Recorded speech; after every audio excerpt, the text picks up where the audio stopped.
Thank you, Dr. Grace. You can start. Okay, ready to start. Good morning, everybody, and I hope that everything is going well for you over in Egypt. You had an exciting week with the climate change conference, I imagine. This week we're going to talk about tools and processes for delivering online and blended learning. So we'll be building on what we talked about last week and also building on what you did in your assignment 1 and thinking about how to actually use online tools of various kinds to enhance your teaching and learning. So this is what we'll be doing. We'll just very, very quickly go over the pre-class preparation that you were asked to do, which I hope that some of you managed to have a look at. If not, it doesn't really matter that much. You can have a look afterwards.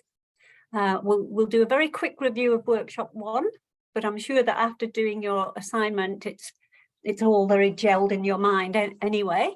Then we're going to talk about various tools and processes for implementing blended and online learning. So really this is about going beyond your LMS. What other tools can you use to enhance your online and blended learning? Then I'm going to just talk you through assignment 2. The last group that did this course, I was very, very impressed with their assignment 2, and it was lovely to see what they'd come up with. So I'm sure that you'll do the same. Someone just said there's no sound. Can you hear me now? Yes, we can hear you. Yes, we can hear you. All right, because 2 people have said there's no sound. But anyway, if you can hear me, maybe the people who've said they can't hear, maybe it's something that you need to maybe have a look at your computer, perhaps. Right, okay, so I'll continue then. I'm glad you can hear me. Oops, sorry. So this was what I asked you to look at for the pre-class preparation. And as I said, some of you may not have had time to have a look, but it's this book here. It was an open book called On Blended Learning, chapter 5, and it was called Technologies for Blended Learning.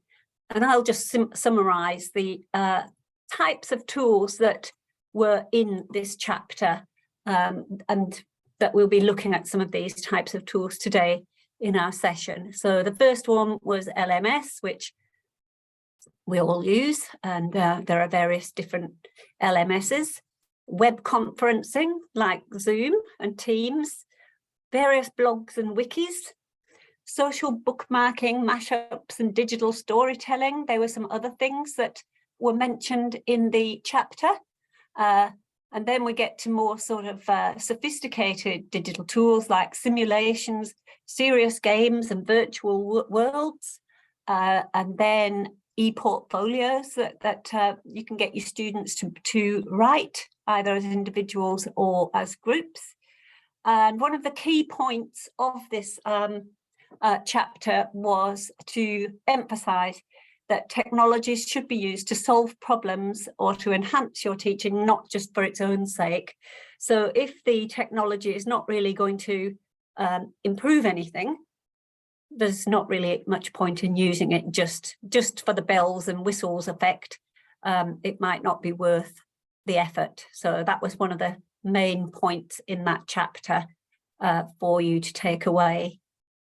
Right, so just a very brief review of workshop 1 as well. So I'll just say that we looked at the 6 learning types of Diana Laurelade: acquisition, collaboration, discussion, investigation, practice and production.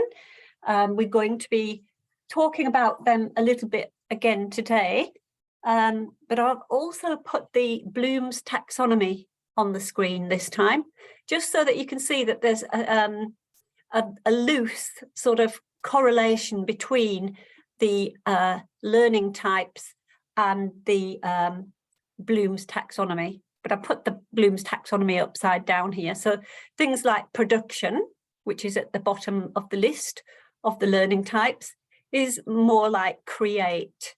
Acquisition is like remember and understand. Investigation might be like analyze. So there's a sort of loose relationship between the 6 learning types and Bloom's taxonomy. Just wanted to remind you about this, which you probably need no reminder of because your assignment was all about this. This with the Hannon and Macken framework, which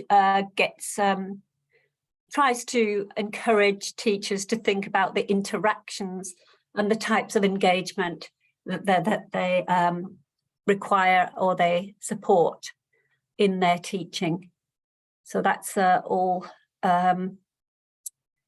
that. And then finally, just a review of the framework from Jason Borup, which is a fairly new framework, which is called Designing the New Normal, the 4 E's framework, where he talks about enabling learning through the RAT part of the PIC-RAT framework, which is the part where you talk about where it's about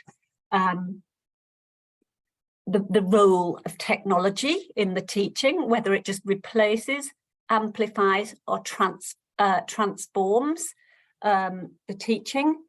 The extend part of it is really about whether you're extending the time, place, and ways that students can master the learning objectives. So that's really about flexibility and giving students flexibility.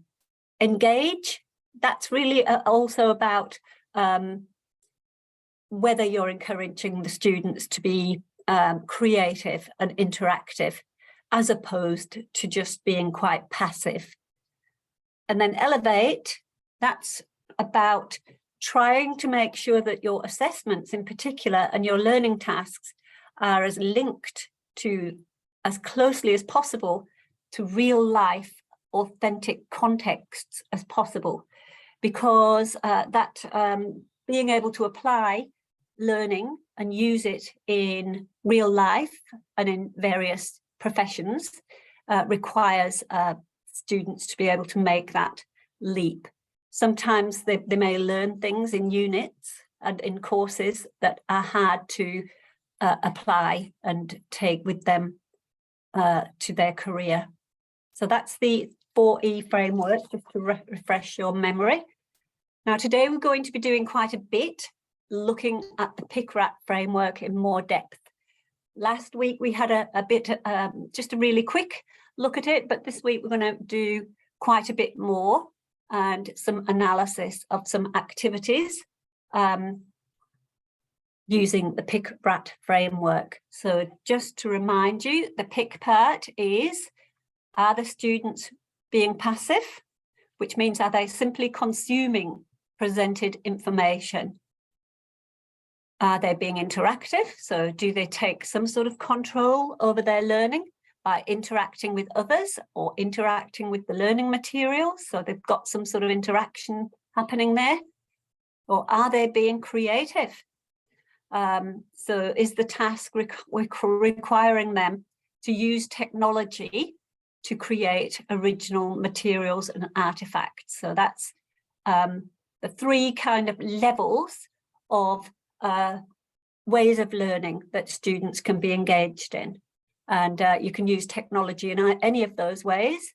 And it doesn't mean to say that it's necessarily bad if they're being passive, but you know, because sometimes you might just want them to acquire information and consume a recorded lecture that you've put on LMS, but you'd hope to move on and also get them interacting and creating as well in your sequence of lessons. Then on to the RAT part of the framework. That's really, as I said, it's about the role of technology in your teaching. Does it really just replace, what you already do in a face-to-face or in-person setting without any sort of functional improvement. So if you go back to Pointedura's SAMA framework, which we also mentioned last week, this is really just like the replacement part of it, which is right at the bottom of the framework. Then amplifies is that the technology incrementally improves the learning activities in ways that may result in some improvement in learning outcomes. But also, I think the learning amplifies allows for the fact that it could amplify bad practices as well, rather than amplifying good practices. So if some of the face-to-face practices that are happening are amplified and they're not necessarily all that effective, maybe there's a risk that they can be amplified if you're using technology. And then transforms, that it fundamentally changes the learning activities in ways that may result in significant improvement in learning outcomes. So that's just like the top of the SAMA framework, which is redefinition, reconstruction. So here is, if you're unsure about the activities that you have in your course, and you're not sure if they're categorized as replacement, amplification, or transformation, here's just a little flow chart that can help you decide whether an activity fits under the R, the A, or the T in the PIC-RAP framework. And if you want to look at more of this, there's a link here to the journal that I got this from. It's just called the PIC-RAP Model for Technology Integration in Teacher Preparation. So it's in a teacher preparation journal, but it's still appropriate for anyone to have a look at. So the first question to ask yourself is, are the achieved learning outcomes of the activity clearly better than they would have been without the technology or via a lower tech solution? If no, then it's just a replacement. If yes, then you go on to ask the second question, could the activity have reasonably been done without the technology or via a low tech solution, such as index cards, chalkboard? If yes, amplification, and if no, transformation. So that's just to help you decide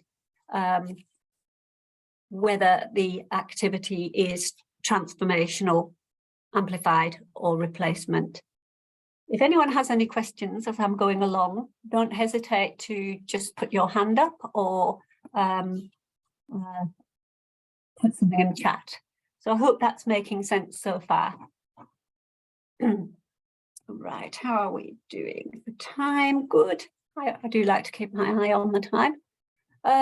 So the next page is, I just wanted to review the community of inquiry framework as well, just so that it's fresh in your mind for today's session. So the community of inquiry framework has been around for a long time now. This is the original model which Garrison put together, but Garrison and colleagues in 2010. Garrison is actually a huge guru in blended learning. So he's written a lot of stuff on blended learning. So just social presence is making sure that you're building some sort of community and a trusting environment and developing interpersonal relationships, because learning is often a social process, and maybe that social aspect can more easily get lost in online and blended learning, and students can feel isolated and not part of a group or a cohort. So it's really quite important to try and intentionally make sure that you are building that social presence in your teaching. It's not just a sort of nice to have aspect, it's really essential to try and think about how you're going to build that amongst your students so that they can get to know each other and feel that they're part of a learning group. Then the teaching presence is just about you and how you put yourself across, how you design the teaching, how you facilitate and direct the learning of the students. Then the cognitive presence is about how the students work through the content and how they construct and confirm meaning through reflection and discourse or discussion. So it's quite clear that the community of inquiry model is based on constructivism. So there's a strong belief here that learning is social and it's constructivist. So that's it again, so that it's very fresh in your mind. And something that I didn't mention last week, which I'd like to add this week, is that there are actually 4 phases of the cognitive presence. So if you want to get the cognitive presence going in your course, and you want to really have that as a strong element, which we all need to do, first of all, there needs to be some sort of triggering event or triggering event in your course where an issue or a problem is presented so that the students want to solve the problem, they want to learn, they want to go through the course and find out all about the things in the course. So that's the triggering event. Then they should be given a chance to explore through reflection and discussion, meaning construction as students discuss ideas. So there should always be a chance to discuss everything. And then, if possible, there needs to be some way of applying the knowledge in the classroom and outside the classroom as far as possible. So that's just the 4 phases of the cognitive presence that Garrison talked about. And this is the updated version of the community of inquiry, and you'll notice that some of the intersects in the some of the overlaps in the Venn diagram have some slightly different terminology. So where am I? I'm getting lost. So whereas in the old one, it's between cognitive presence and teaching presence, it's got selecting content. In the new one, it's got regulating learning. So it's just changed some of the terminology a little bit. So it's just the same thing, but they've changed the terminology. So this diagram comes from you can have a look at this YouTube video to see the whole video that talks about this diagram and talks about some activities and tools to support social, cognitive and teaching presence in an online environment. So here are just some examples that you could use. So to improve the social presence, there are things like discussion boards, Flipgrid, which is like a video discussion board, which I'll show you a little bit later, and Yammer, which is just it seems to have vanished now. Yammer seems to be not there anymore, but it's really just it's just a collaborative tool, and something like a SharePoint might be just as good. So it's that sort of thing where you can get interactive opportunities so that students can engage with each other. There are lots of other things that you might think of as well, like WhatsApp and other platforms where students can engage with each other. And then for the, I'll go around to the cognitive presence. Again, similar sorts of things. You can get students to collaborate. You can get them to put their ideas up onto a platform like Padlet. You can use something like Edpuzzle, which is also just a video, kind of like a video cloud platform. For assessments, you can do quizzes and surveys. This doesn't have to be the summative assessment. This can be formative assessment. You can build quizzes and surveys into your teaching. You can use, this is again, Kaltura is student presentations on online video cloud platforms. There are lots of different ones. Kahoot, which is also a quiz platform that some of you may have used already, which is quite fun. For the teaching presence, obviously there are lots of things that you might do and that you might put on your LMS. You might use your recorded lecture videos. You might link to other outside videos, for example, open educational resources or other videos that you've found that are appropriate. Podcasts you might use, narrated slides. So these are all the sorts of things that you could use for teaching presence. And then we've got, so there's just a few examples on here that you could look at and think about for those various things. Now, I just want you to have a look and just for a few minutes, go to this Slido. If you've got a mobile phone available or a device, you can just use the QR code and go straight to the Slido, or you can do it online and just put in this code.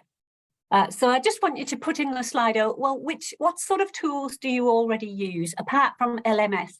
So most of you will say LMS, and it's fine to do that, but what other sort of digital tools do you use in your teaching?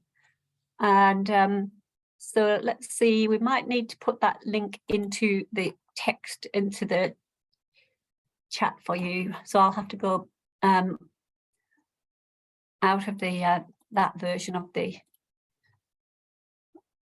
unless Hanny's there and you can put it, the link in. Does anyone need the link putting in the chat box? Oh, it's already there. Thank you.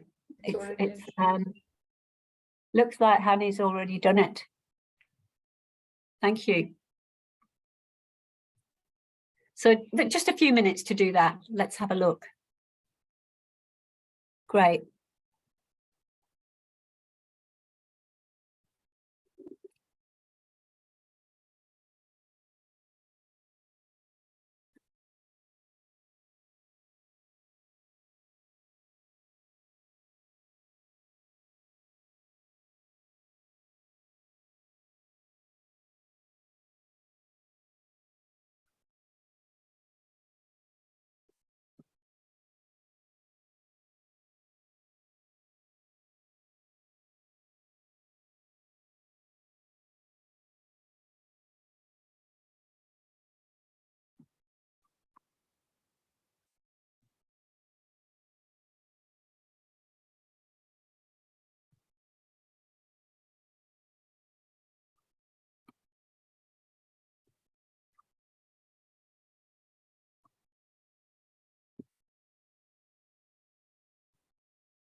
It seems that it is not live for some reason. Let me have a look.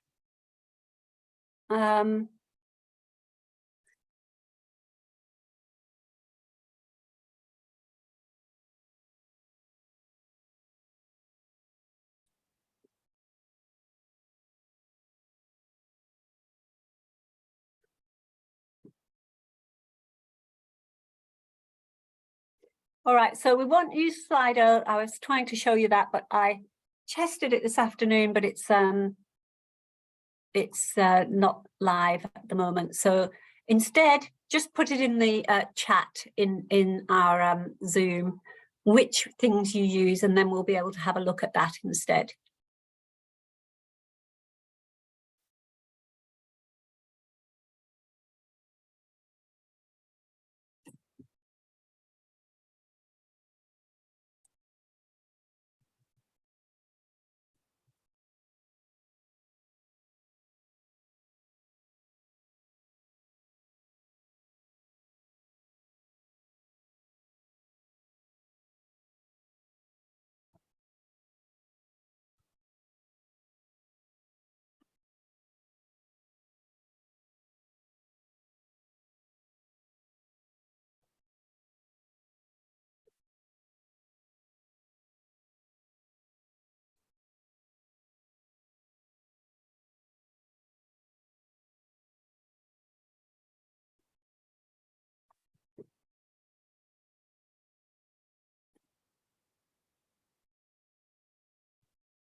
Right, I can see lots of interesting things, and some of you have done it in Slido, and some of you have done it on the in chat, and that's fine. So we've been flexible so that you've all been able to contribute to this. Now, what I want to do is put you into breakout rooms just to give you a chance, just for a few minutes, to talk to each other about the what are the benefits and challenges of the tools that you have used so far? How do these tools help you build cognitive, social, and teaching presence? And how do these tools help you to support each of Lauralad's learning types? So I just want to give you an opportunity to think about that in small groups. So I want to put you into breakout groups, but I'm just wondering if I've got the teacher permissions, because I can't seem to see the option on my screen to put for breakout rooms. So can you just check that I've got that permission?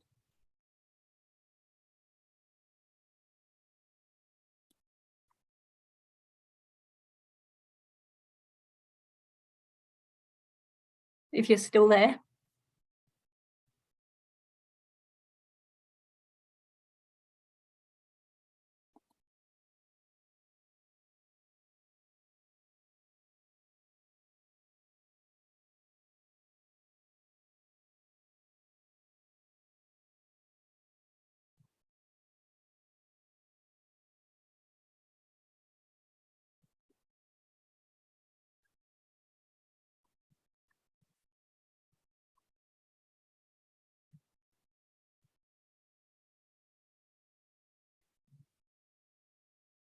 I'm sorry, everybody, I'm just waiting to see if IIOE can check whether they've given me their full permissions to share, to set up the breakout rooms, because it's not showing on my menu.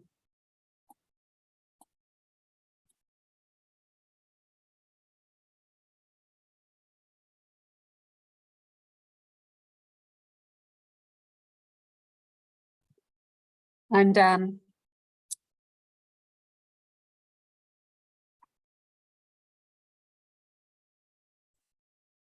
I don't know if he's actually still there. Dr. Hani, are you there? Yes, Professor Grace. Do you want any help? Yes, I can't seem to open breakout rooms. I don't know if I've got permission to do that on my Zoom. Did you give? I'm just wondering if you gave me permission. It's not coming up on my menu to do it. Okay, I'll check now. Yeah, let's have a look. No, still can't see it on my list. Please check again. Sorry?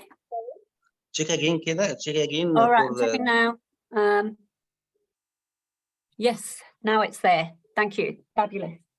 So I'm going to put you into breakout rooms with about 4 or 5 people in each, and you can just chat about these questions. I'll only do it for, let's see, 5 minutes will be enough. Just a brief chat so that you can talk to each other about that.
السلام عليكم.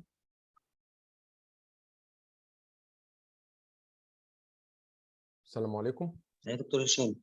آسف جدا يا فندم، معلش كان عندي حاجة في الكلية خلصتها يا دوب، اعذرني على التأخير. لا ما فيش مشكله. هو احنا دلوقتي في بريك اوت رومز. حضرتك رحت لروم معينه ولا اصلا حضرتك في لا روم لا معين؟ لا، هو نفس الروم اللي كانت المرة الأخيرة حضرتك؟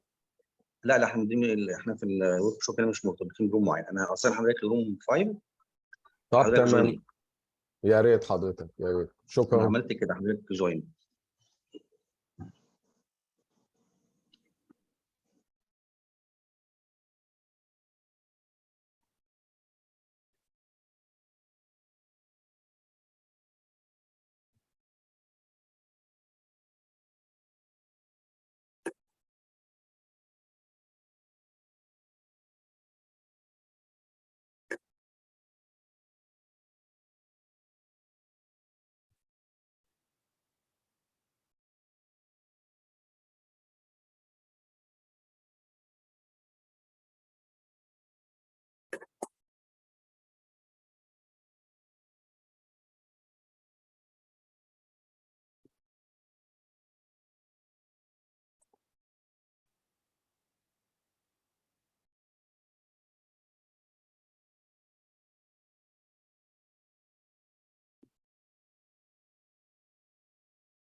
So I hope you had a chance.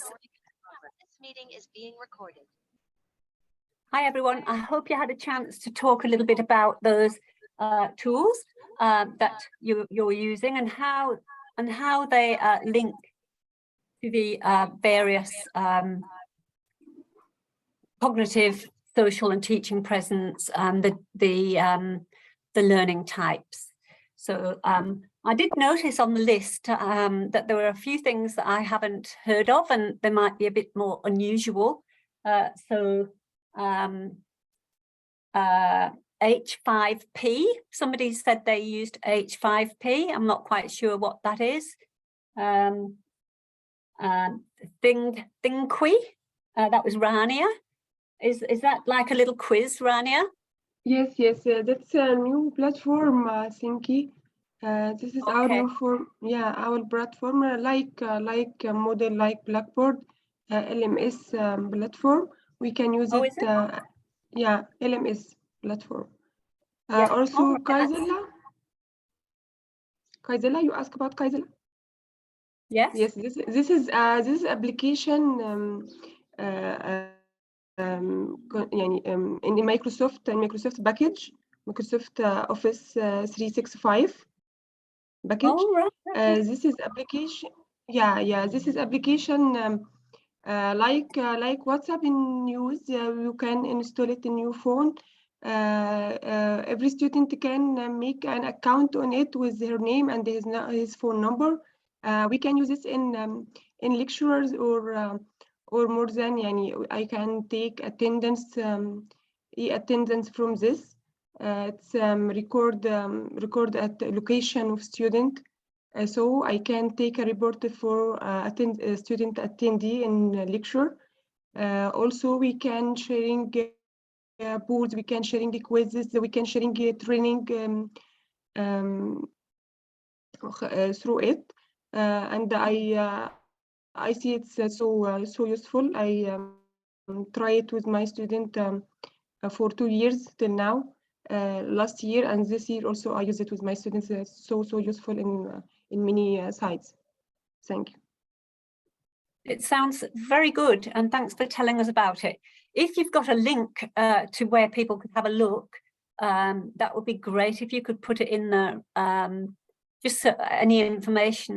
If you could put that in the chat, that might be quite useful for other people to have a look at. And then I saw that other people were using things like Mentimeter and Poly, which I presume is a polling platform. I saw that somebody's using Nearpod. I've looked at that a while ago, but I've forgotten what it is. So if the person who used Nearpod wants to tell us what that is, that would be good. And someone said they use Praxi Labs. Not quite sure what that one is, whether anyone would like to tell us what that is. No, that's all right. And I've just read, yeah. I Yep. didn't write it. Yes, I didn't write it, but I know about it. So I don't know if the person who wrote it want to talk about it or not, but it's a platform for the labs, the virtual labs. They have many experiments actually, but and also they are working on updating it if the instructors want certain experiments. We are starting to use it in Galala University, but I've heard that Ain Shams University has already started using it in labs like the wet labs, that they don't have all the facilities or the kits, for example, to do a certain experiment, like for example bacteria transfection or something that we don't want the student also to be exposed to for biosafety reasons, at least in the beginning, in the first years of undergrad.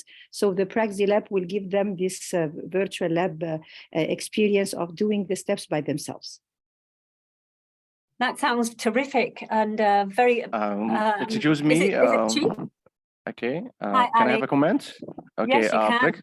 The problem of Praxi Labs, it's paid platform, so it's not available for all universities. We have to pay.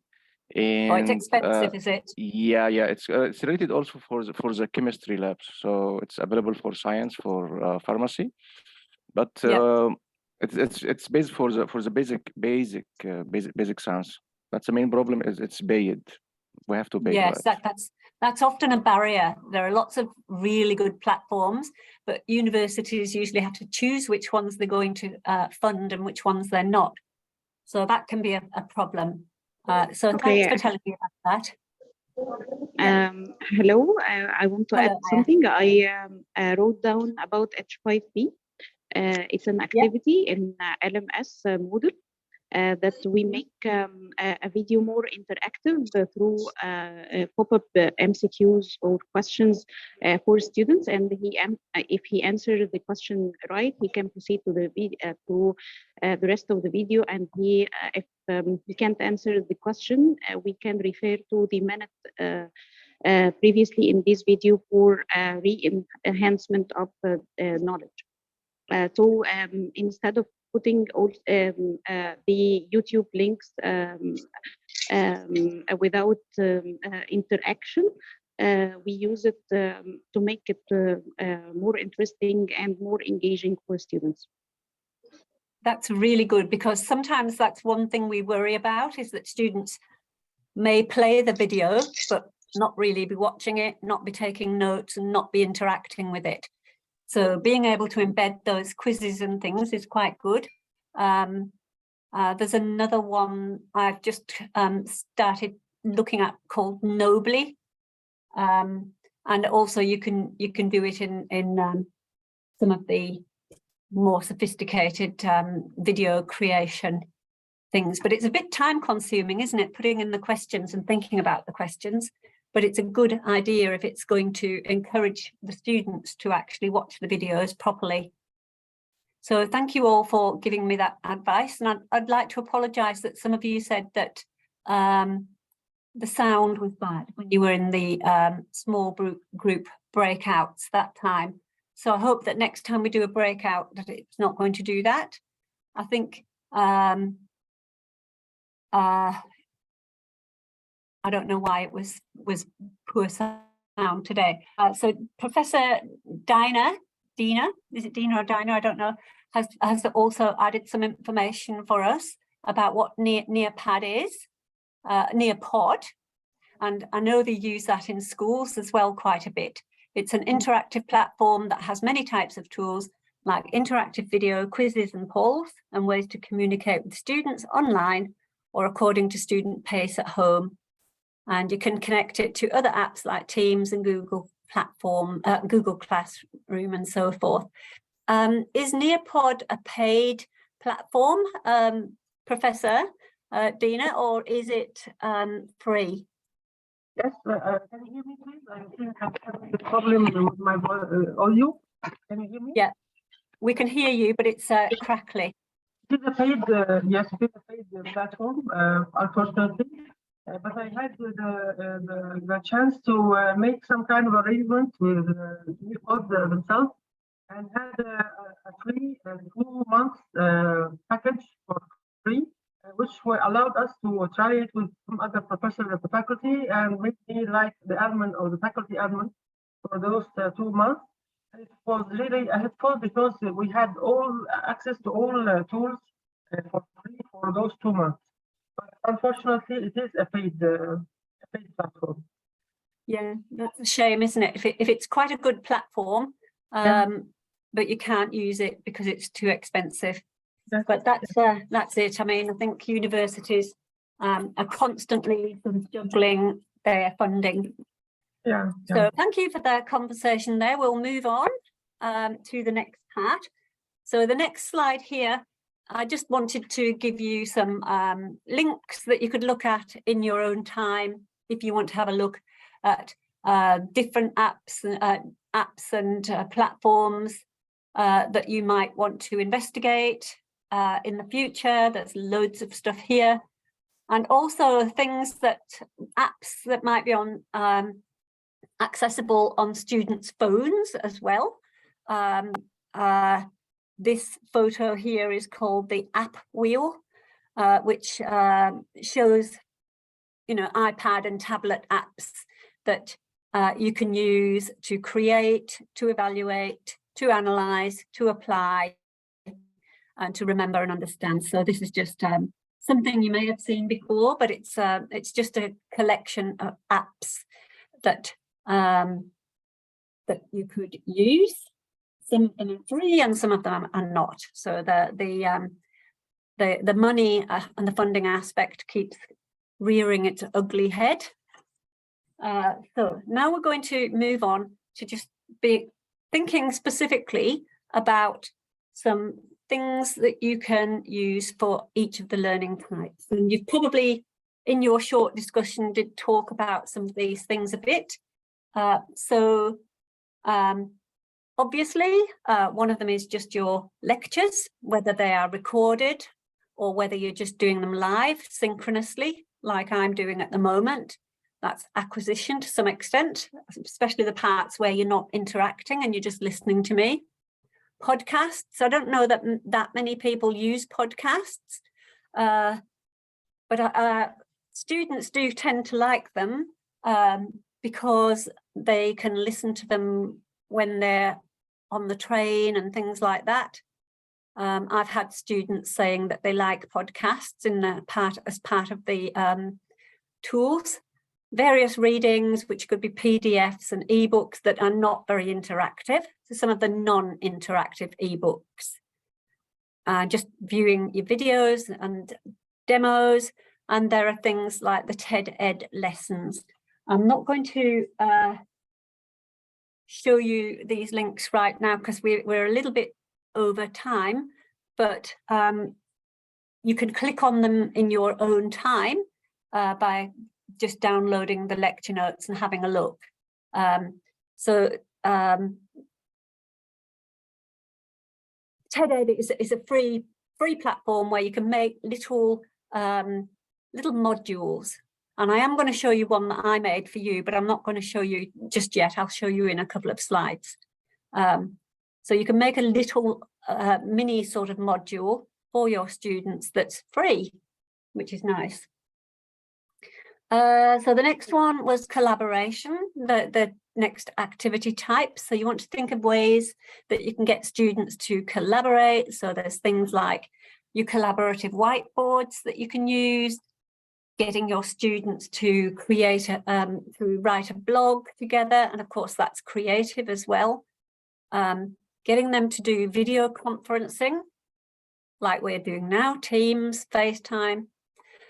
There is a platform called Flip, which used to be called Flipgrid, where the teacher posts a video asking a question or posing some sort of problem, and then the students can respond to that multimodally. So it's not just always in writing. They're using a different mode of representation. So if you remember from last week, I also mentioned the Universal Design for Learning framework, which talks about multiple means of representation, multiple means of engagement, multiple means of presentation and things like that. So being able to respond orally or by video or by drawing or by some other mode apart from always just writing can be useful. So I am going to, let me see what I'm planning to do here. Right, yes, I am going to click on this bit here that says flip, and then I'm going to change the screen. Right. Sorry, I'm just checking through my notes to make sure. No, I'm not. I'm going to do it in a second. So I'm going to get you to look at the flip in a minute, but I'm just talking through this first. And then, of course, discussion. There are discussion boards, video conferencing, and flip, which I've just mentioned. And I'm going to get you to watch this video about flip. And I'll put it in the chat box so that you can watch this little video. You can just watch it yourself. It takes about 10 minutes and it tells you about this platform, and then I'm going to get you to have a go with it. So I will put the link into the chat, and then if you could just watch that yourself. I hope that you have access to YouTube, and if you can just quickly watch it yourself, that would be great, and it will take you 10 minutes.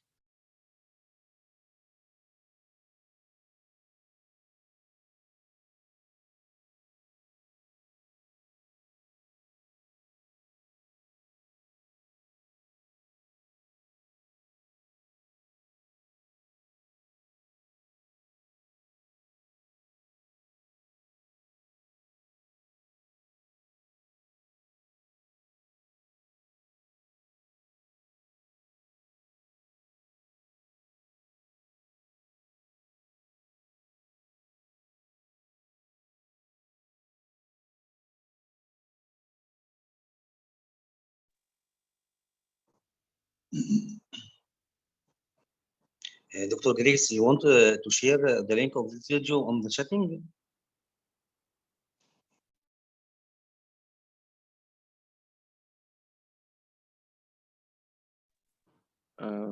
Sorry, please, if it's should be possible there to share. now. Okay, it's shared now. Okay. It should be there now. So if you could just, oh yeah, it's there twice. So thank you, Dua, for putting that up for me, and it's there anyway. So just have a look at that yourselves. Excuse me, if we have a chance to share for all, because I haven't access to the YouTube because I'm at university. Well, I'll try to do. I will try to do that. Okay. Sometimes it's a bit temperamental, but I'll do that.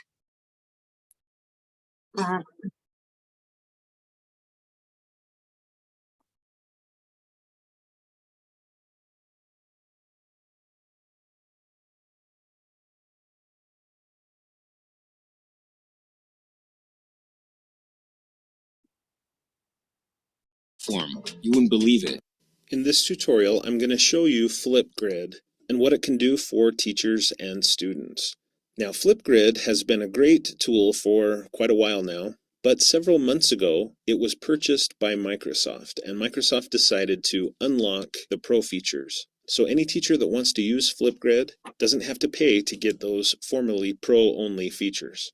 So let's take a look at this. I'm going to click here where it says Sign Up Today, and it takes me to a page asking for some basic information.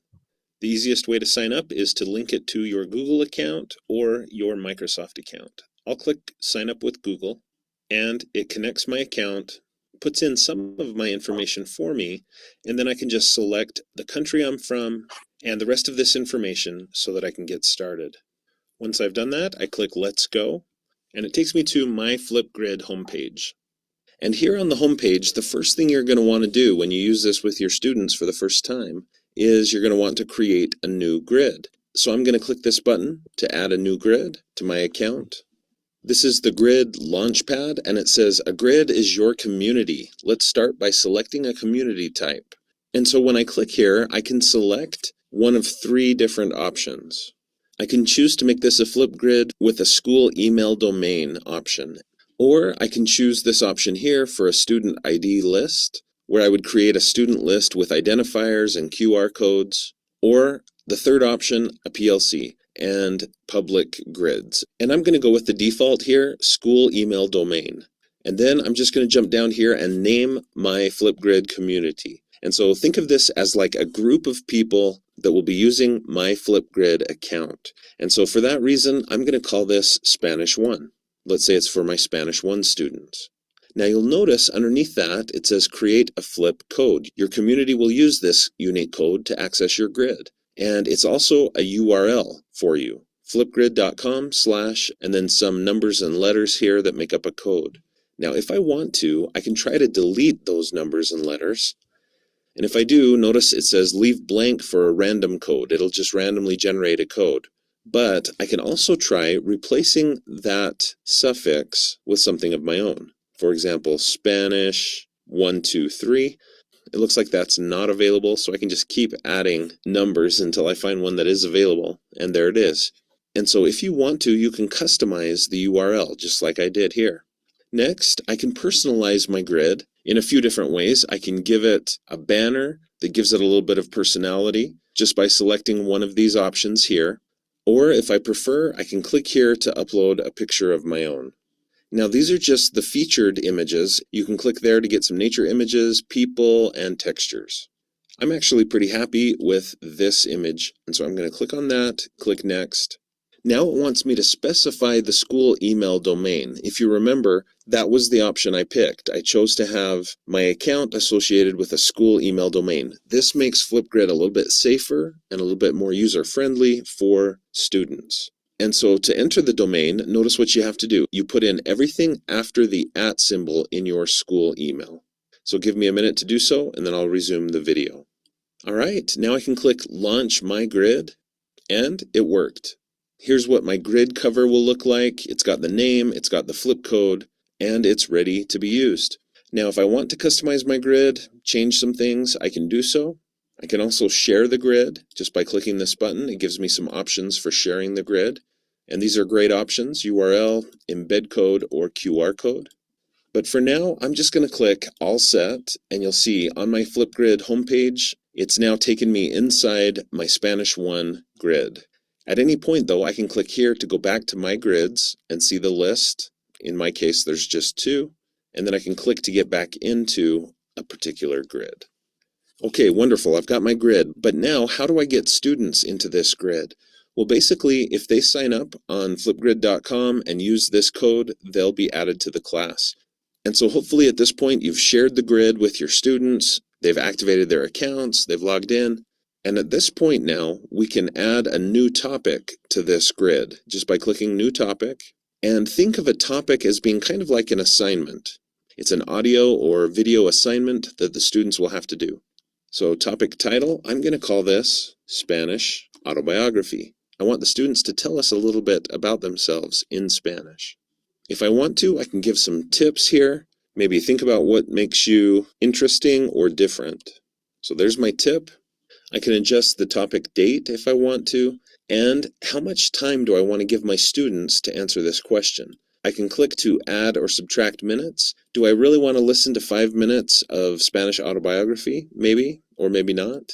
I could also go as low as 15 seconds. So those are some nice options that you have as the teacher. I'm going to set it to be 2 minutes.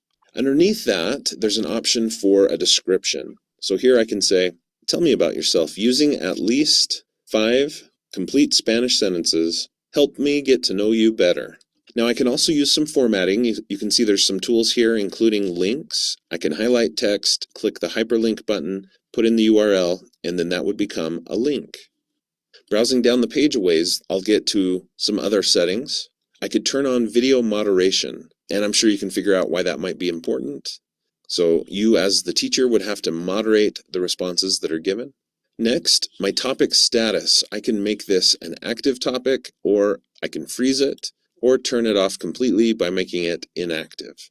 There's also options for launch and freeze dates, which is pretty cool. You can turn it on and off if you'd like. Next, I can provide some resources for this topic. I could record a video of myself, maybe explaining what they're supposed to do, giving them an example of what they're supposed to do, and this is what most teachers provide as a topic resource. But you could also upload a video, you could add a video that already exists, you could upload a picture, add an emoji, etc. Also, you can add attachments, but these have to be cloud-based attachments, Dropbox, Google Drive, etc. And then finally, there are some video features. You can let the students use stickers and drawings, or just stickers, just drawings, or none. You can allow students to react to posts and to do student-to-student replies. So these are all features you should consider. And then finally, you can provide some feedback, either just basic feedback, or you can customize feedback that the students will receive based on a rubric that you make to give some feedback to those students. For now, I'm just going to leave it as the default feedback, basic feedback. All right, before I create this topic and move on, I'm going to go ahead and record a video giving my students instructions for this Flipgrid topic.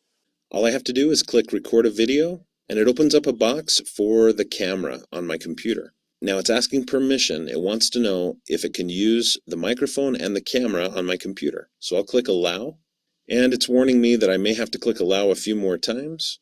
And so I'm going to click retry, and I'm just going to click this record button. I get a countdown. Hi students, for this assignment, create a video that uses at least 5 Spanish sentences to tell me about yourself. Here's an example, and I'll stop there. At this point, I'll click the next button. This is my chance to review how I did in the video. If I want to, I can trim out the beginning or trim out the end of the video. And notice it's giving me options to add more recording if I want to, just by clicking this button. And by trimming, I've recuperated some of the time that I've already used. I'm going to restore this back to the full video and then click next. At this point, I can snap a selfie to go with this recording. I can also add some stickers and other things to that selfie if I'd like to, but I'll just click next. It's now uploading my video, and it looks like it worked. I can click complete, and there is my topic resource. At this point, I'm ready for students to use this Flipgrid and to reply to the Flipgrid, so I'll click in the bottom right corner on Create Topic. Success! It says it worked, and it gives me a code and a link to my Flipgrid, but also to this exact topic, to this specific activity that I want my students to do. So if you need to link directly to this activity, that's what you would copy and post, this particular link. I'm going to click Got It, and then I'll go back to my Spanish 1 Flipgrid. And now when students click the link or go to my Flipgrid, however they get there, they're going to be able to watch and listen to my video, and then they're going to be able to click a record button to record their responses to my video, and I'll be able to watch each of their recordings. I think Flipgrid is a great way to get students talking about the curriculum out loud and to share their ideas and their responses with each other. It's perfect for world language, but it's also useful in most school subjects. Thanks for watching. I hope that you found this video to be helpful. If you did, please click the like button below and consider connecting with me on my social media websites like Facebook, Pinterest, and Twitter. All right, I hope that that was easy enough for you to engage with. So now I'm going to go back to my lecture and share that. So, Dr. yeah. Akli, excuse me, just a small question, okay? Yeah. Okay, as you see, we have many platforms and Yes. many providers for such technology. What would you recommend? Which one? Okay, Well, it depends on the funding that you've got. I'm showing you this one because this is just a way of interacting and getting the students to interact with each other and getting them to interact with you. So it's not, okay, it depends what the purpose is. It's personal preference for me. May I have use one? My colleague may use a different one. Should we uniform the platform, one platform over the whole university or whole organization? I mean, within one faculty, within one department, just for students to be have awareness and receive training for such platform. What would you think? Yeah, I think that's a very good question, and thank you very much for asking it. I think that within a course or a program, it's good for individual lecturers not to be using a million different platforms that students have to get used to, and they might have to sign up for them. They might get quite annoyed and irritated that they have to use and learn lots of different platforms to do similar kinds of things. So it is good if the staff at the university, or at least within a program, can talk about what platforms they would like to use to be able to teach the course the best way that they can, the course or the program, and make life a little bit easier for the students so that they're not confused with all of the different platforms and things. And some of that will come from your course or your program philosophy. If you have a course philosophy or a course vision about how you want your students to learn, and whether it is, you know, whether you are trying to get them to talk a lot and use different modes of communication. So this one, Flip, is one that I showed you because it's cost-free, but it has got some disadvantages in that students have to sign in. They have to sign up and get an account. So it's not just like using the tools in your LMS where they're just there, or Microsoft 365. If you have that at your university, the students are already signed in and they already have an account.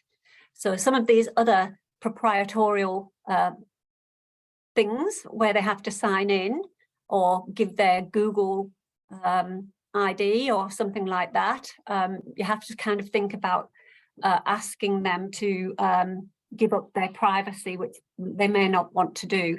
For example, they may not want to be on a Facebook group because everybody will be able to contact them outside the course, and that may introduce some privacy issues that may be difficult to manage. So some of these questions are quite hard to answer, and you just have to sort of think about what you're trying to do in your course. But that one there is quite nice. Flip is quite nice in that students can talk to each other using little videos. But you can imagine some students don't want to use videos because they don't want everyone to look at them and look at videos of them. They'd rather just do it by text.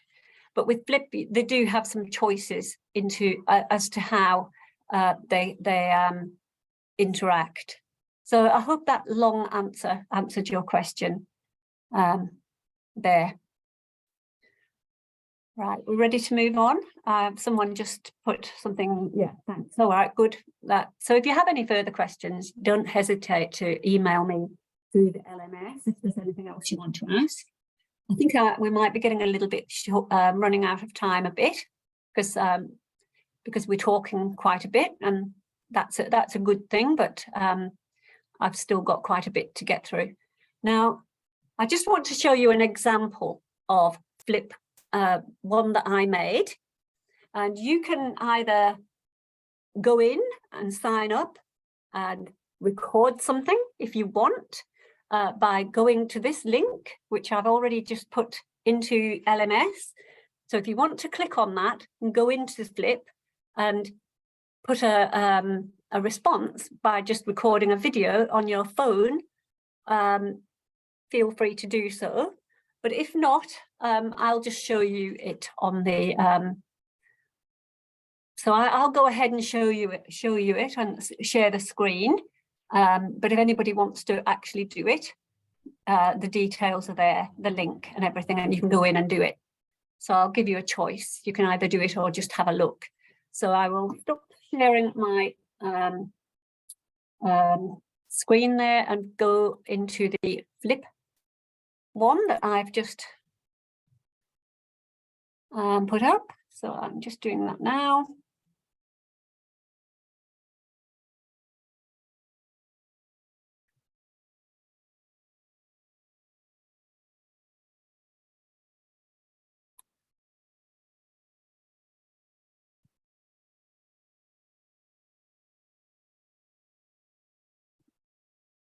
Sorry, just sharing the screen now.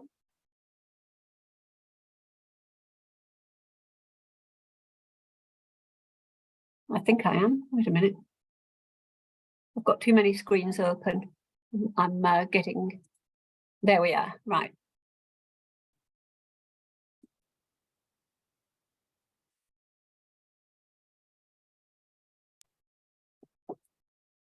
Right, so I hope you can see that.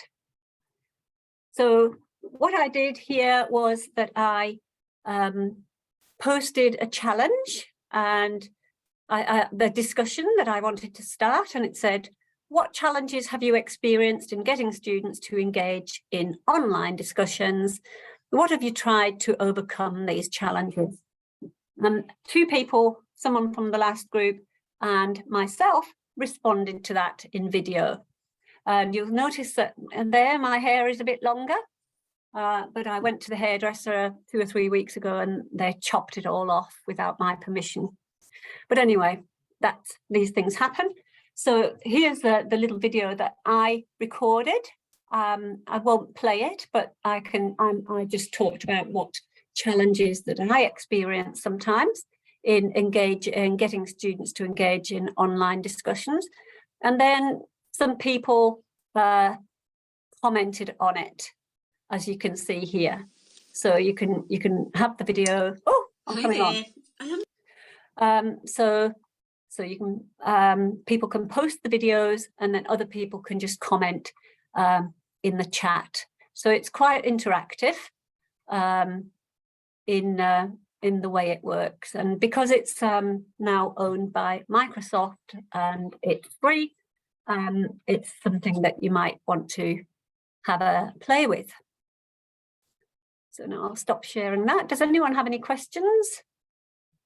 I see that some people have been, I see because I've got it on my phone as well as the computer, I can see that a couple of you have signed up, and you may be just putting things on now. So I'll just give you a couple of minutes just in case you want to do that. If you're not going to, just bear with us for a couple of minutes.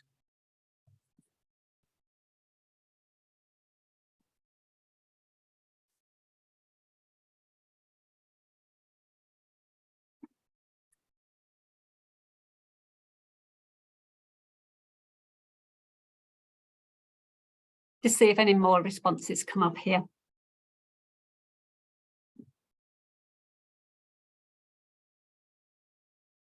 Yeah, I see quite a few of you are signing up.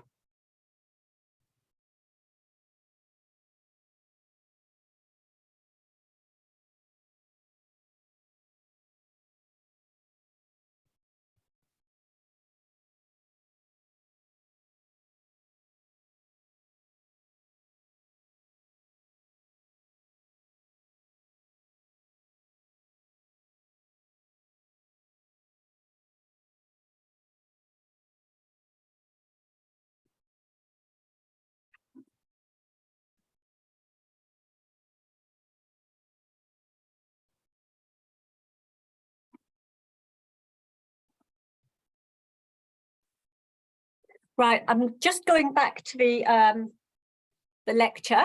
So if anyone's doing the Flipgrid, and you can just continue doing it, and we'll go back and have a look later. So we can go and have a look and see what your responses were. But just in the interest of time, I'm sorry, we'll just have to move on for a little bit. So the next slide is about investigations. So to investigate, the Laurelad learning type, things that you can do there. You're probably already very good at setting these things up. You can get them to do research by just using a variety of websites, etc. You can get them to investigate using extended reality, which might be augmented and virtual reality. So you can see here a picture of an app, an anatomy app, which some of you may already use things like this to help students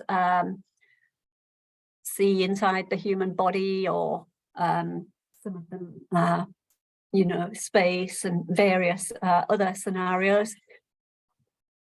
Something that I've used recently on a small research project that I did in a school was MergeCube.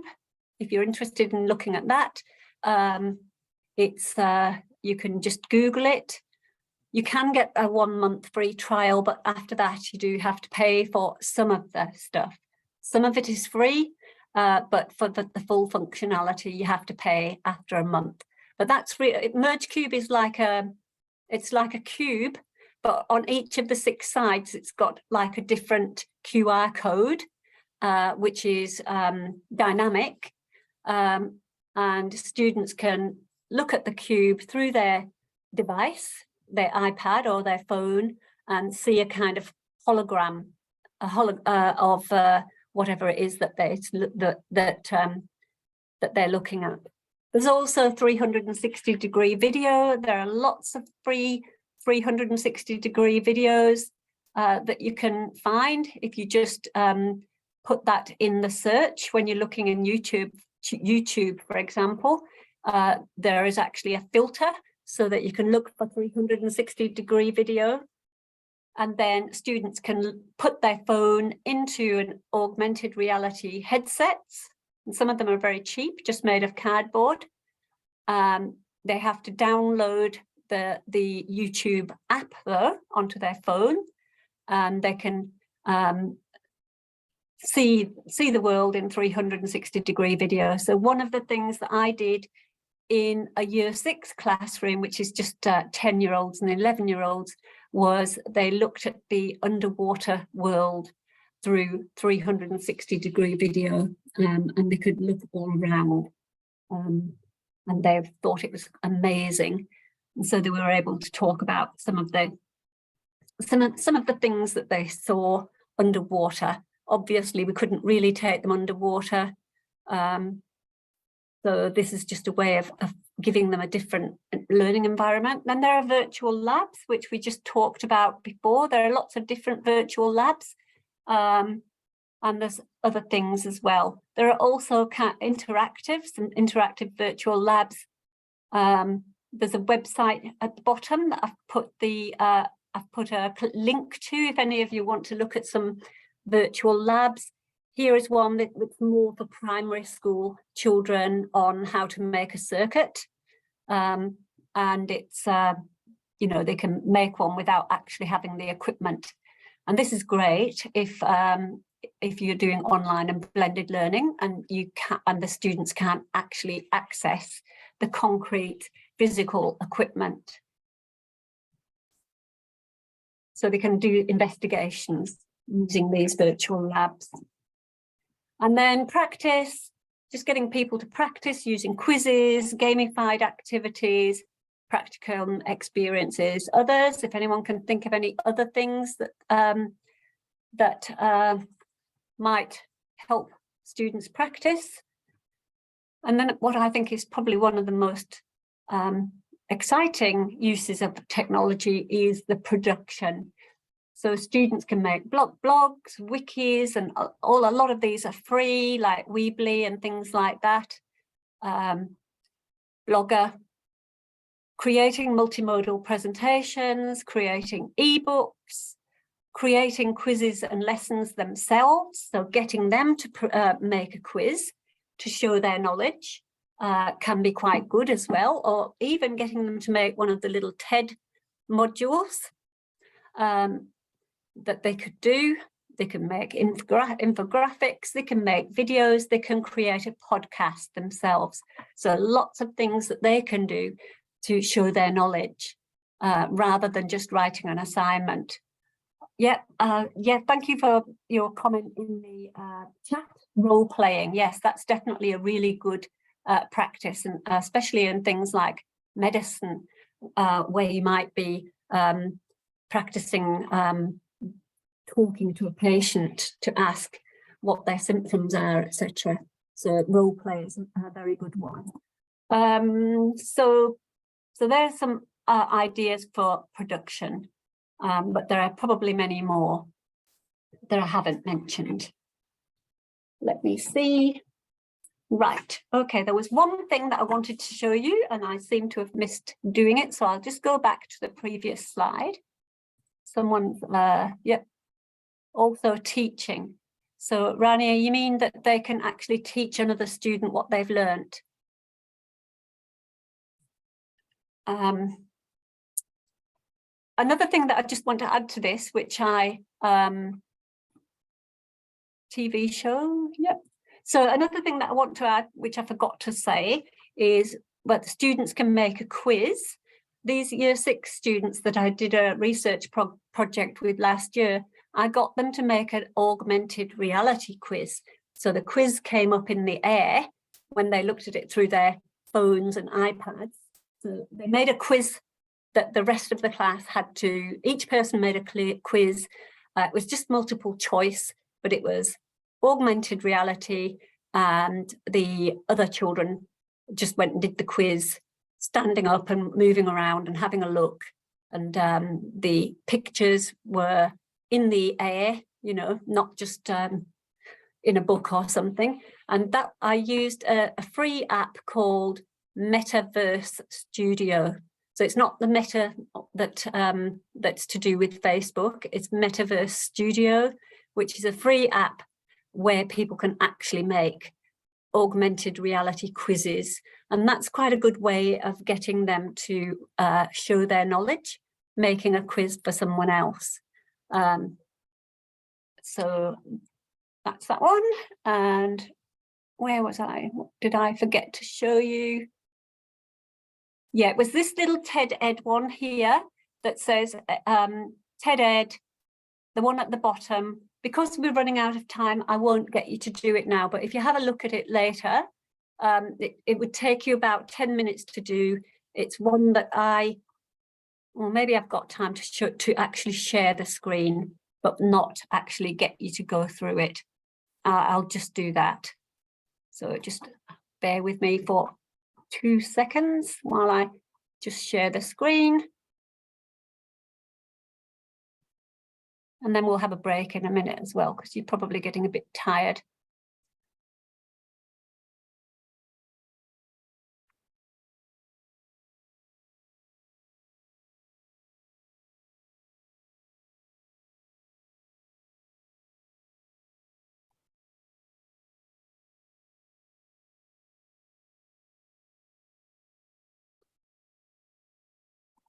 All right, so you can see that I made this little TED Ed module, and it would take a person, you know, 10 or 15 minutes, maybe longer to do it. So what I did first, it's all set up, it's easy to do in this TED Ed platform. First of all, you watch a little video, and this video here is just one that I found on the internet, and I just linked to it. So the person would watch the little video. Then the next thing that they have to do is think. And so I did a little thing here where I said, we're going to review our understanding of what blended learning is and its benefits. How would you define blended learning? So it's just a little quiz type thing to get them to think. Then dig deeper. Then I give them a link to some more readings. Discuss. Then there's a little discussion board that's built in so that the students can discuss it. And then finally, I've just got them to review their understanding. So that's just a little independent module that you can get them to go through outside of LMS. If you see a purpose for it, which you may not, that is another way that you can get your students to engage, or you can get them to make one of these TED-Ed modules themselves to show their knowledge. Right, so I'll stop sharing that one. Go back into my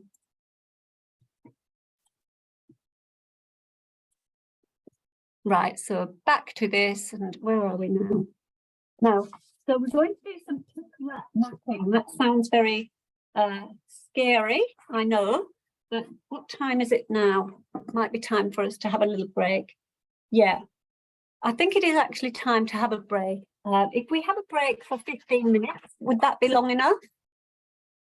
So we'll plan to break for 15 minutes. If anyone takes a couple of minutes later, longer than that, that's fine, but we'll get going again in about 15 minutes in the interest of time. So I hope that's all right, that you go for a break, go and get a drink or something, and I'll see you in 15 minutes.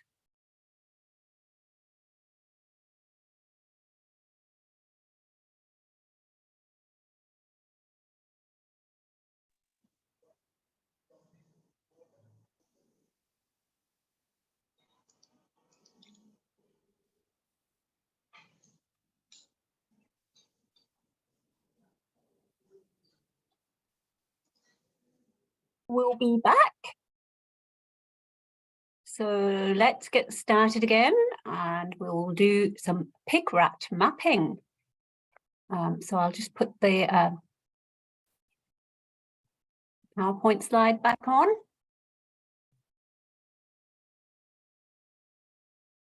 Oops, there we go. Now,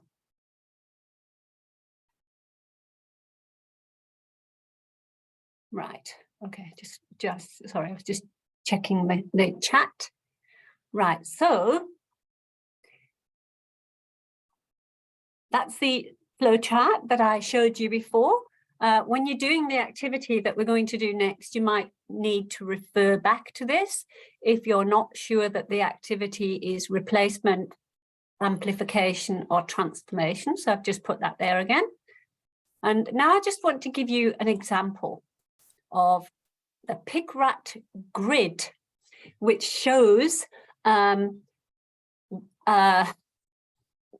an activity sits in terms of whether it replaces, amplifies, or transforms, and whether the students are being passive, interactive, or creative. So this example shows a few activities and where they would sit in a grid. So an activity that is creative, but yet just replaces something that students could do without technology would be a student PowerPoint presentation that might be, replace some other sort of presentation without a PowerPoint. So it's a fairly creative thing because they're creating a presentation, but they are using technology that merely replaces an activity that they could quite easily do some other way without technology. Likewise, journaling using a blog is essentially a very similar thing to just journaling without a blog, just in a book. It's still the same process. They're still writing a journal on their own with just text. So it's really just the same. It's just replacing what they would have done before. But it is a creative activity because the student is having to create something. So in the next cell down is interactive replaces. So that might be digital flashcards. So you might get the students to make digital flashcards or use digital flashcards instead of just cardboard ones. So the teacher can make digital flashcards on various platforms to help. For example, this might be if you teach language, you might use some digital flashcards to get the students to help them remember words instead of just using the analog type. And then in the bottom left-hand cell, we've got PR, which is passive replaces. So this is just a lecture with PowerPoint that the lecturer posts, and the student just listens to it fairly passively. So they're passively listening to a lecture on PowerPoint that you have produced, whether you're doing it live, whether you're doing it synchronously, using Zoom like I'm doing now, or whether you record it. It's still PR. So someone got someone trying to ask me a question there? I just thought I heard someone's voice. So I hope this is making sense. And then other things. So an activity that would be that's in the top right-hand cell that is transformative, but is also very creative. That might be a video documentary where you get the student to actually make a documentary video to represent their learning. So they might go out and make a video of, about the, it could be about anything. It could be about plastic in the sea, or whatever you want them to tell you about. So that one would be a very creative and transformative assessment. So you can see all of these different activities that have been mapped on the grid here. If you want to see more about this and read about it, the article that it came from is the one that I showed you before. I'm just going to show you another example of a couple of things. So here we've got more, so a replacement that's creative would be just writing something using Microsoft Word. So really that's just a replacement of just writing on paper, isn't it? It's still creative because it's a creative task, but it's only replacing what you could do the same, pretty similar thing, or pretty much the same thing. You can do it on a piece of paper, although it may be more difficult to do it on a piece of paper because the editing process is harder. Doing some research on Google is the student is being interactive because they're interacting with something, but it's really just replacing what they could do if they went into a library to research and read some books.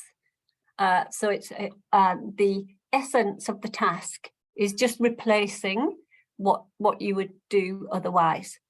So there are lots of examples here that you can refer to if you want to, and we'll come back to them after you've done your activity, which is here. So in your groups, I'm going to put you in groups, and here it is. Sorry, I'm whizzing through everything a bit too much. So the first thing I want you to do, even though I've explained things myself, I'm going to get you to watch this video for 5 minutes, because some of you can't get the video in Egypt yourselves. I'll just share the screen for 5 minutes. And then after that, I'm going to put you into groups and get you to go to the link on Google Docs. And I'm going to get you to put in some activities that you use and that you would like to use, and try to figure out which cell it would go in. So that's what I'm going to ask you to do. But first, I will actually go to this video and show it to you. It's really just reiterating what I just said, but maybe this person will explain it in a different way so that it'll help you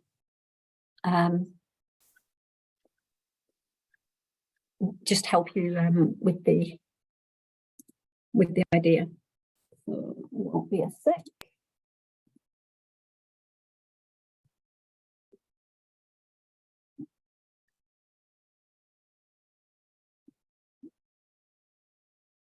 I'm just putting it in the No, sorry. I hope you can't hear my dog barking downstairs.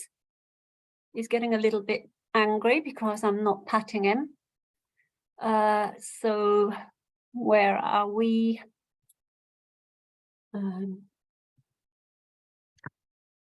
Yeah, that's it. Sorry, I just got a little bit lost there. I'm back. There we are. So I'm just going to put it on and share the screen.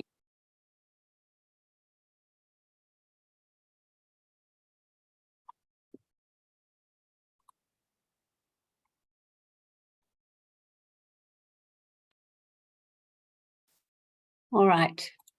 With Miro, you plan together in real time from literally.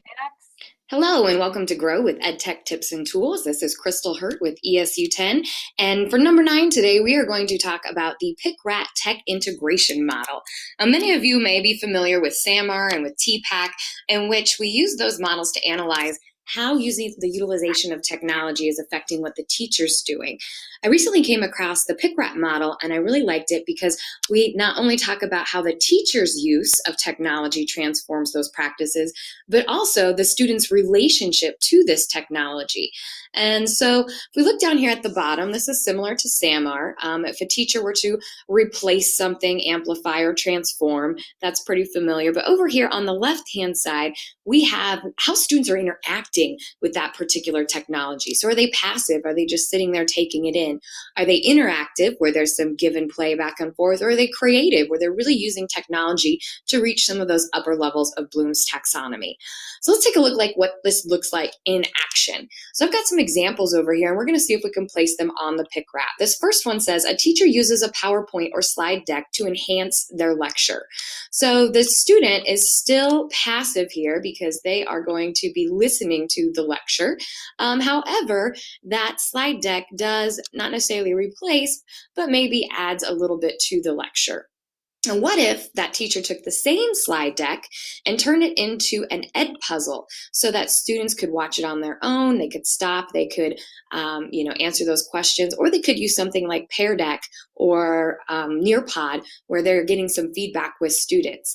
In that case, the teacher's use is amplified and the student's relationship becomes interactive because they're able to answer those questions and the teacher's able to have some formative assessment checks along the way.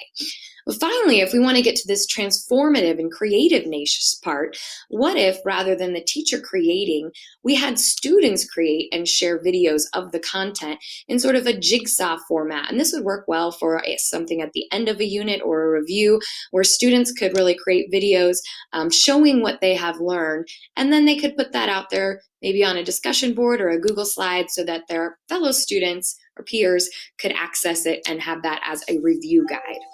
Let's think about this in terms of students.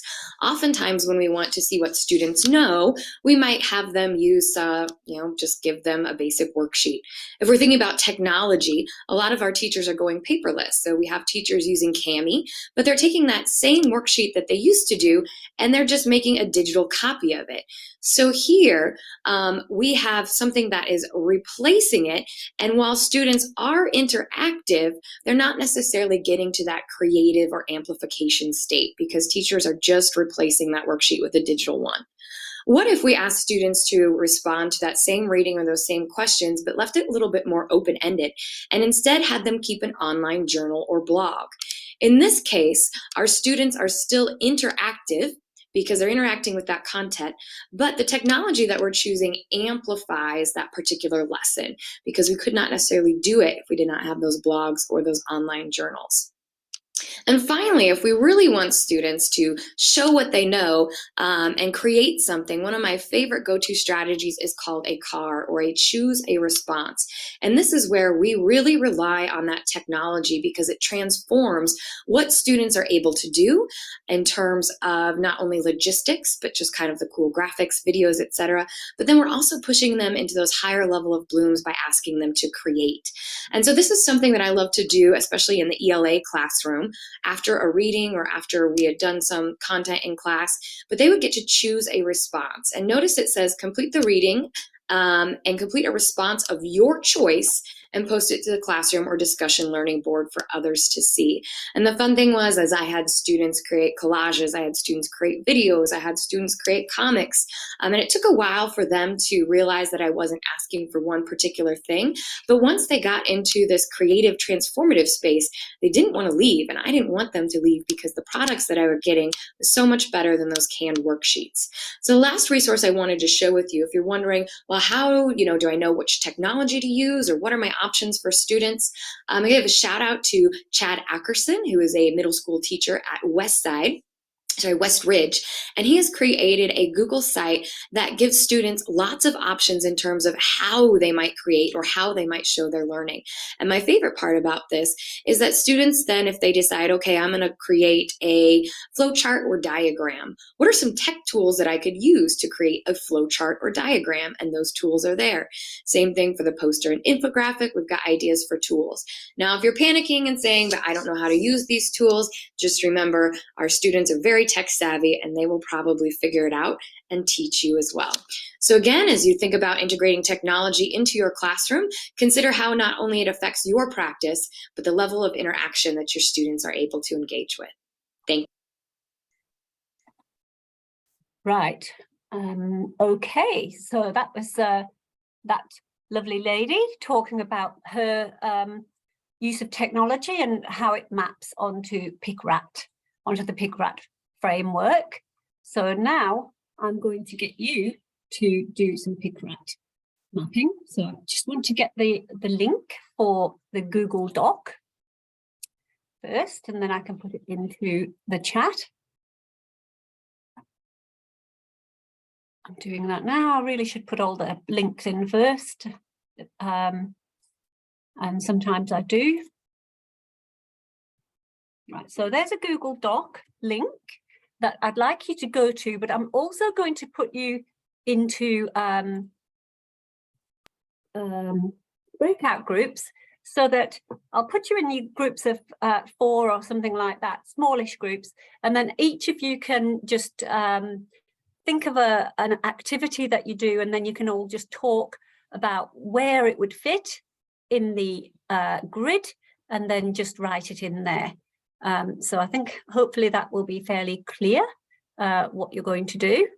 So I shall now just put you into your breakout rooms, and I'll give you about 15 minutes to do this, because it's quite a involved task, and I would like you to, at least try to put 4 or 5 activities in the grid as a group. So if you're in room 1, please do the relevant PICRAT map in the Google Doc. So it's down as room 1 group, room 2, room 3, room 4. So find the grid for your room number and just do that one. So I'll put you in the groups. Does anyone have any questions before we go, or is that fairly clear? Please, Dr. Grace, can you explain the task again, please? Yes. So I'm going to, I'll put this different screen on so you can see here. So each group is to fill in a PICRAT rubric, and if necessary, provide possible links to the digital tool. I've said 30 minutes activity in it, but it's not. So for example, think about some of the activities that you get your students to do, or that you might get your students to do using technology, and then talk about that activity with your small group, and then decide which cell it would go in the PICRAT grid. Does that make sense now? Yes. Thank you very much. So just try to think of either an activity that you do use already, or one that you think you might like to start using, or one that you have heard of but don't use, just so that you can try to put them in the grid, so that you'll be thinking about whether they're passive, interactive, creative, and whether they replace, amplify, and transform the ways that they've been done previously, the ways that they'd be done without technology. Right, I'll just put you in your groups. I'm getting a bit of a cold, so I'm glad that I'm not with you, because I don't want, then at least I'm not giving you my cold when we're on Zoom. That's good. Right, so breakout rooms, doing it now. I'll actually just return you to the rooms that you were in before, but I see that one of them is really big, so I might move one person out and put you in a smaller group. So I'll just do that now. And if you have trouble with your audio again, like you did last time, you'll still be able to put something into the Google Doc, even if you can't talk to your peers. So I hope you don't have trouble with the sound. So we'll just do this for 15 minutes because we haven't got as much time. I was going to give you quite a bit longer, but we'll need to move on.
Okay.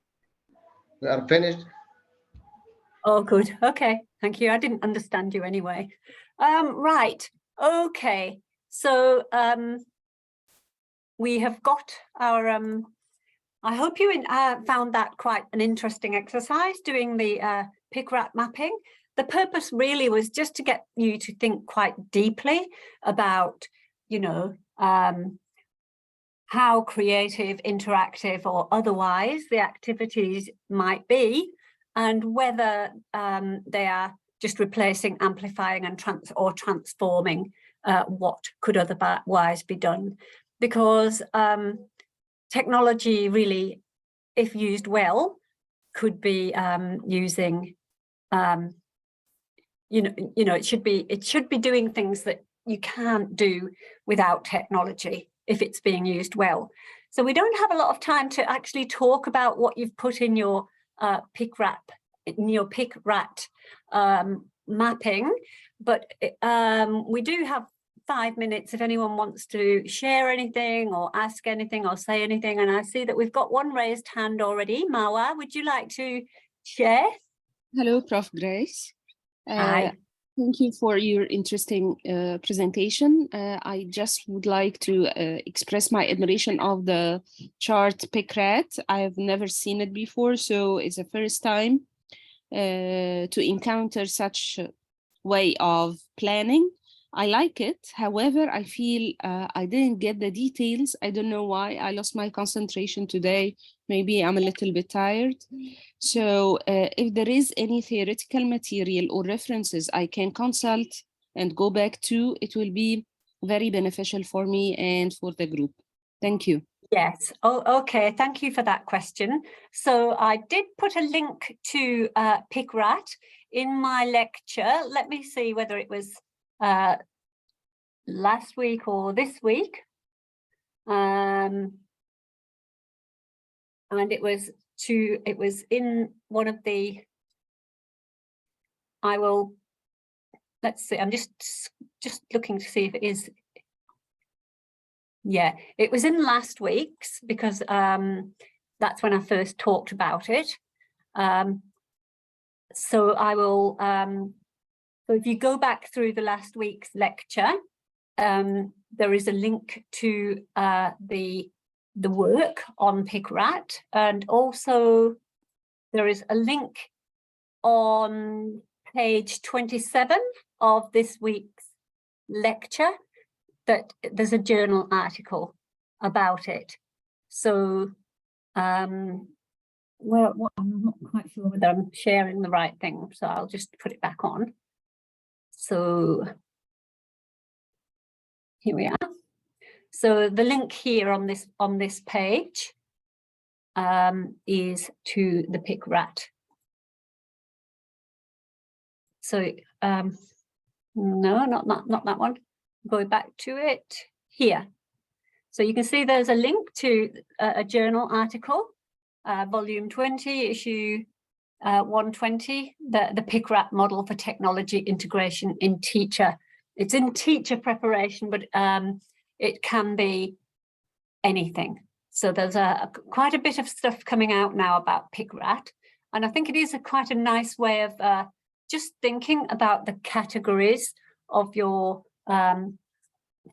activities that you give to the students and the different ways that you're getting them to the different levels of activity and the different ways that you're using technology. It's just a way of analysing what you're doing, really. So any other questions or comments? Nope. All right, so I will move on, and because I want to tell you about the second assignment. So I won't show you this link because we're running out of time, but if you have you'd like to have a look at the idea of using tech tools for formative assessment, there are some links here in Common Sense, in the commonsense.org website that's quite useful. But a lot of the things that I've been talking about today may be more appropriate for formative assessment and for workshop activities and things, because I do know that when it comes to your formal summative assessments, often we're quite restricted in what we're allowed to do because of the university policies and everything. Sometimes we might not be able to use some of these tools. It depends on the policies in your university. You know, we would be able to use blogs and creative things, but we wouldn't be able to give the students too many choices, because then it would be really hard to moderate and ensure that the marks are fair and consistent and everything if they're all doing different types of assignments. So now I just want to quickly talk a bit, just want to make sure that you've seen some models for blended learning. I did quickly whiz through some last week, but here are some more from Hannon and Macken that we've talked about quite a bit. They are the people who talked about the different types of interactions that you did for your first assignment, but they've named some of the models of blended and online teaching and learning, so that if you want to name how you do it, you can do so. So this one So where it's mainly face-to-face, but with some online sessions to supplement, or some online activities, that's called blended presentation and interaction. And you can read what that looks like here. Then blended block, where there'd be some face-to-face sessions and some online tutorials, and then some more face-to-face presentation. That's just called blended block. So we do this at my university quite a bit. We will do some intensive face-to-face sessions, maybe for a whole week or maybe for a weekend, where the people will come in face-to-face, but the rest of it is online. Some of it may be synchronous and some of it may be asynchronous. So that's called blended block, where there's a block in there of intensive face-to-face or fully online. So I just wanted to show you those. And there are some other names of different models that you might want to look at. These names are from EduCourse. So flipped classroom, where they talk about a 1 hour asynchronous before class, 2 hours synchronous. Guided lab time, 3 hours synchronous. So these are just EduCourse naming of different patterns of online versus face-to-face and how you might put them together. Here is something that I did recently. I just wanted to think about the role of the online part as opposed to the face-to-face part. So sometimes they just combine and you just combine it all together, and there's no sort of particular special role played by either face-to-face or online. But sometimes they may sometimes they may just complement each other, and that's quite good. Sometimes they may compensate for each other. So that means that there might be a weakness in the online part or a weakness in the face-to-face part. And so you design it so that your blended learning will compensate for the weaknesses and the shortcomings of the other part. And sometimes they're just completely interdependent, which means that they just couldn't work without each other. Neither part would work as well without the other part. So, for example, I was involved in a research project in the Philippines where teachers were doing blended learning. They were doing some professional learning and it was blended. So they had some online work to work through. It was just reading and watching videos and things, and it was isolated. There was no interaction, no collaboration, or anything like that. And the reason for that was because they didn't have very good internet, they didn't have connectivity. Some of them had to do this digital coursework part, even using a CD. So that really was not very good. So the other part of it was they had like a community of practice within the school where they would talk about what they'd done on the digital courseware. So neither part could have worked very well without the other. So that's what I mean by interdepend. Now, so on to the assignment. You probably want to know what you're going to be doing for the second one if you haven't already had a look. So it says design or redesign a sequence of at least 6 classes. We've now changed this to at least 3 classes so that you don't have to do as much work. So I haven't changed it on the PowerPoint, but it is changed on the assignment description on LMS. So you only have to do 3, not 6. You can do 6 if you like. If you have time and you want to, you can do 6. But we changed it so that you only had to do 3. So design or redesign a sequence of at least 6 classes showing how they will be delivered online or in blended mode. Use a variety of digital tools such as recorded videos, podcasts, discussion boards, blogs, online quizzes, surveys, any of the things that we've been talking about today.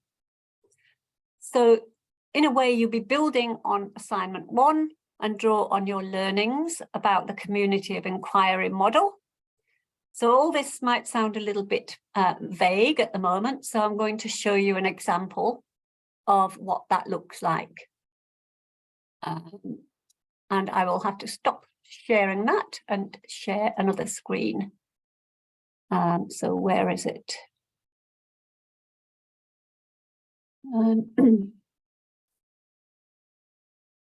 What is that? I know that you're nearly ready for your lunch. Stop that share.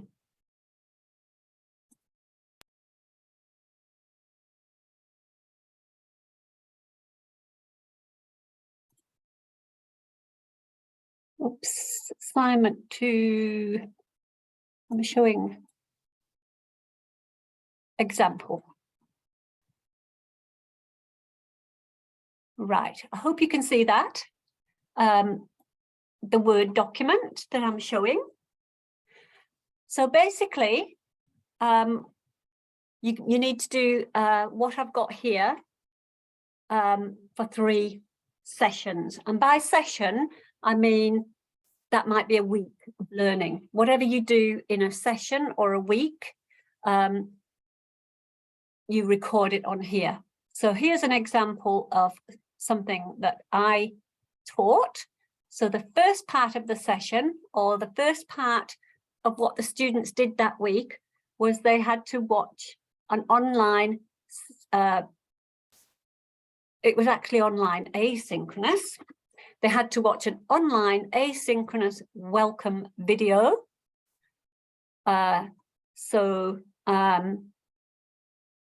then they had to introduce themselves through a discussion board post. So I've described that here in the first column. Professor, excuse me, we cannot see the example on the screen. We can see sorry. That's very, thank you for telling me. You haven't shared it yet. All right, I haven't shared the right bit. That is no good.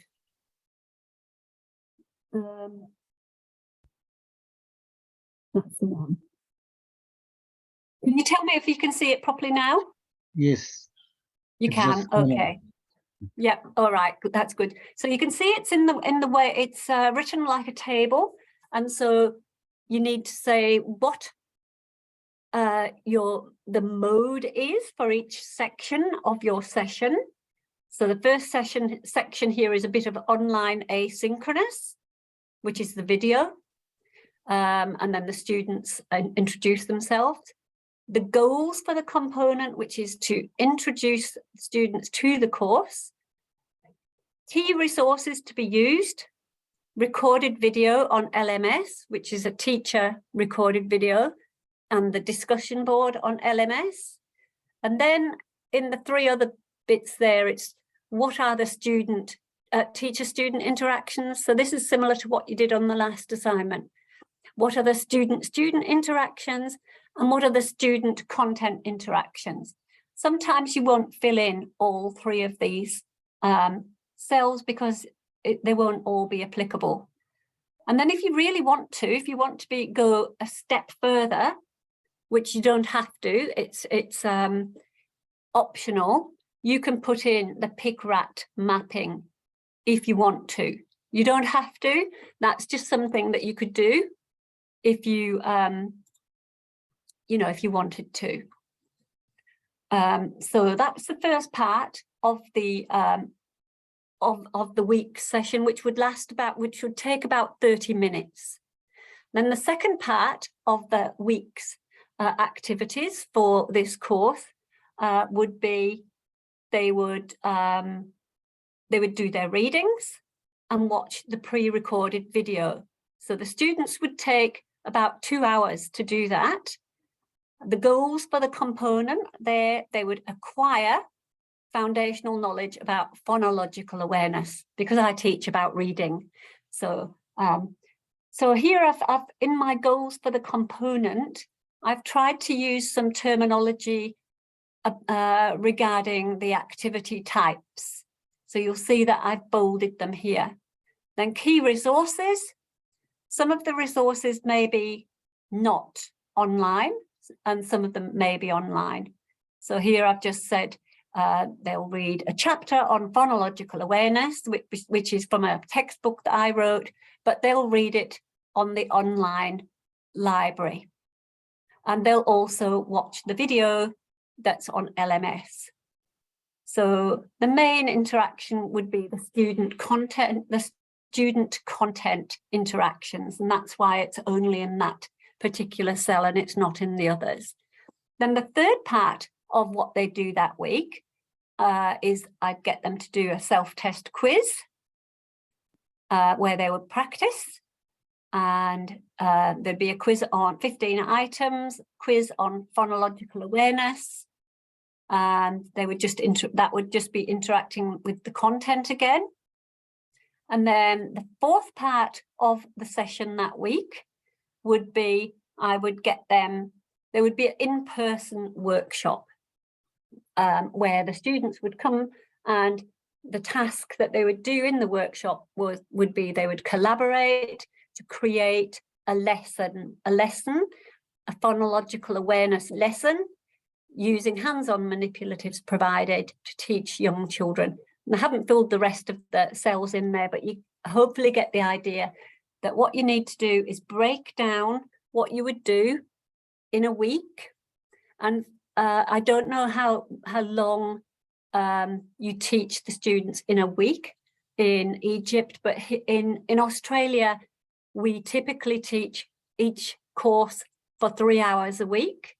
So there's 3 hours contact time, but the students need to do about 12 to 15 hours work. So I'd be showing on here that there's whatever I'd be expecting the students to do in that 12 to 15 hours for a week, during the week's session, as I'm calling it, which has multiple components. So that's week one. So that's just for 1 week. So you need to do something like this for 3 weeks and show how you use technology over 3 weeks and show the different modes, you know, online asynchronous, online synchronous, in-person workshop, and so on, what they would do, what technologies you would use, and what kinds of interactions they would be doing. So it sounds like it's a fairly complicated assignment, but I was really delighted with the assignments that the last cohort turned in for this. It was great because they really just showed what they would do, how they would sequence the activities, and what technology they would use, what learning types they would have in there, and what the interactions would be. And probably about half of the people also put the pick-wrapped mapping in, but because the assignment is just pass-fail, that didn't give them extra marks or anything, but it was just something that I think they probably just wanted to do for themselves, and that's up to you whether you do that as well. Does anyone have any questions about the assignment? There is a template like this that you can just fill in, so that will keep you and also at the beginning, if you can just write at the beginning what the key you know, what the key goals of the session overall are, because in the cells it's the goals for the component. So what are your overall goals for the whole session or the whole week? Does anyone have any questions at the moment? I know that IIOE, that the staff will really support you on Saturday to do this. So they are very good at doing that. Ali? Thank you for this very interesting session today. I like it so much. But is one session enough? Shall we complete the full sessions? Right, so one session is not enough. So this example that I've shown you is just one session. So yeah, it's because in the template we have many sessions, 5 sessions. Yeah, you can And do at least you know we are now within the winter semester, and I think all of me and my colleagues are quite busy with lectures and lab sessions, and we are going to very close to the final term exam, so we are very condensed. Yeah, so I think that IIOE might be flexible with the due date of the assignment. So I think that it would be good to discuss it with them because they set the dates. And so if it's a really bad time for you, because it's the same here, we are all finishing our moderation and putting the marks in and everything so that the students can graduate. And so that is the biggest priority. With the due dates, we are so busy because we're very close, yeah. Yes, well, it's the same for us. That's what we're going through. So I think maybe IIOE can communicate with you about the due dates and for when you can get this done. You know, if it's a really, really busy time and you're not going to be able to do it, that would be something that they would talk to you about. Okay, thank you very much. Thank you. That's all right. So you don't have to do, you know, the big 6 sessions. You have to do 3. So it's 3 lots of what I've shown you here, more or less. And, you know, it might not take you as long as you think once you get started. Does anyone else have any questions?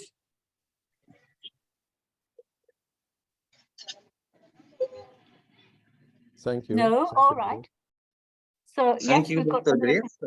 Thank you for this great session.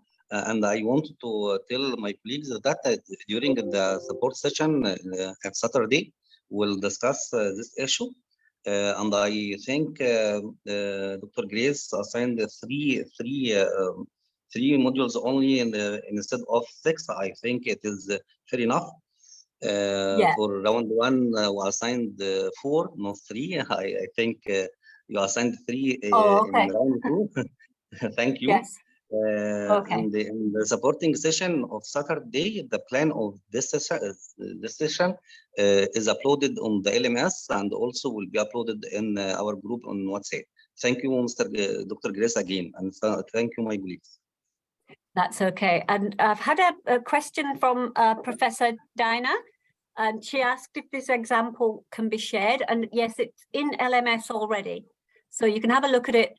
And then there's the empty template that you can look at in LMS as well. So you'll be able to have a look at that. And thank you to IIOE for all of your support today. And thank you for all of your wonderful engagement today, everyone. And I look forward to seeing you for our last session whenever it is. I'm losing track of time. That one will be a little bit, probably won't be quite as long. So thank you all and have a really nice afternoon. Thank you. Okay. Thank you, Professor. That's okay. Okay, thank you, Professor. Okay, bye. Bye. Bye, everybody. Thank you, Dr. Grace. You're welcome.